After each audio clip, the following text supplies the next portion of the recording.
फिलहाल तो बात टल गई है, लेकिन बाबा का कोई भरोसा नहीं है, वो कभी भी हाँ कर सकते हैं। सॉरी तुम्हें आज अकेला लड़ना पड़ा। लेकिन अब मैं ज्यादा देर तक लड़ नहीं पाऊंगी, वो मेरे बाबा हैं। मम्मी क्यों नहीं बात करी खाला से? बेटा मैं किस मुंह से बात करूं उससे? आंटी आप तो कह रही थी कि आप बदल चुकी हैं। मतलब आप फिर अपना ईगो बीच में ला रही हैं। इकबाल का नाम लेकर शर्मीली से बात करना मेरे लिए कितना मुश्किल है तुम्हें पता नहीं है। मुश्किल है, बिल्कुल मुश्किल है। अम्मी, खाला के लिए अंकल के पास से बात करना इस टॉपिक पे आसान है? आप भी तो समझे ना। Please aunty. ठीक है, मैं बात करती हूँ शर्मीली से। Thank you.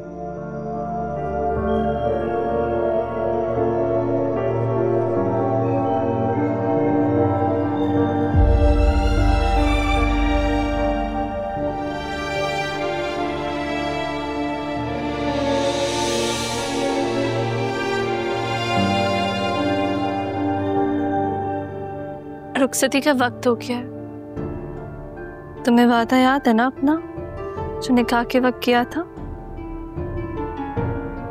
जी याद है।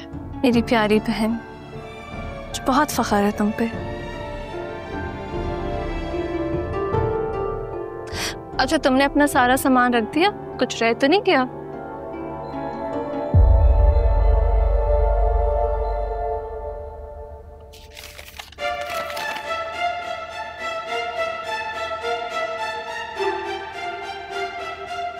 ये वही खत है ना जो भाले ने तुम्हें लिखे? तुम पागल हो गई हो क्या? भूलने का मतलब होता है सब कुछ भुलाना। ये वादा निभा रही हो तुम? नया घर बसाने जा रही हो तुम, नए लोग होंगे वहां पे, उनके सामने भाले के बारे में कुछ भी पता चल गया तो तुम क्या करोगी? कैसे मुंह दिखाओगी उन्हें? मैं आपको कुछ नहीं दिखाऊंगी, छुपा के रखूंगी ये सब। नहीं नहीं, हरगिज नहीं। तुम्हें उसकी सारी निशानियां मिटानी। यहाँ पे ये नजर है, कोई तो निशानी दे दो। वो तुम्हारी जिंदगी का हिस्सा नहीं है। कोई तो बता रहे नहीं करे, मेरे साथ नहीं करे। तुम्हारी लाइफ में उसकी कोई जगह नहीं है।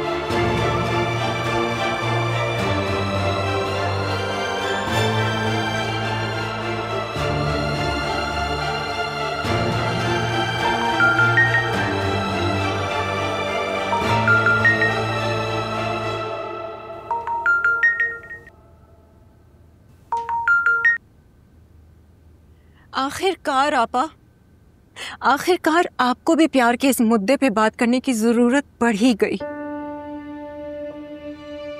शाह आलम तुम्हारा भी तो बच्चा है शर्मीली।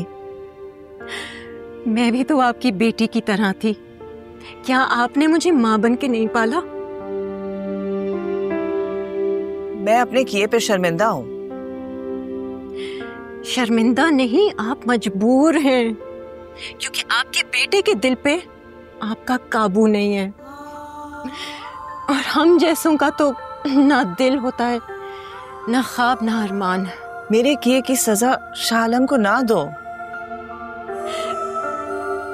आप इकरार क्यों नहीं करती हैं कि आप गलत थी? आप खुल के क्यों नहीं कहती हैं कि असल जालिम इकबाल नहीं आप हैं, जिसने कई साल पहले प्यार के रिश्तों में नफरत की दीवारें खड़ी कर दी थी? मैं इकरार करती हूँ, तुम मुझे माफ कर दो।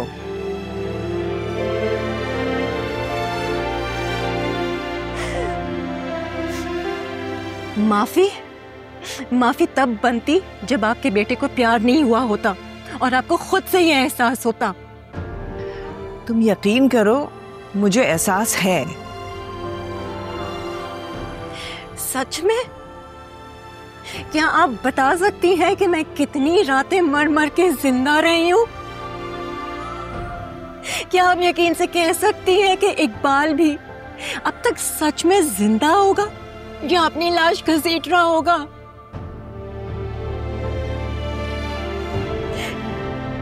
या फिर कई साल बाद जब शाह आलम भी इकबाल और शर्मीली की तरह अपनी जिंदगी को घसीट रहा होगा, क्या तब आपको एहसास होगा?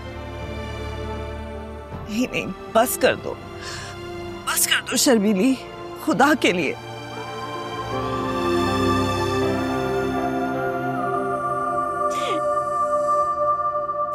आपको कभी एहसास नहीं होगा आपा, क्योंकि आप किसी और खमीर से बनी है।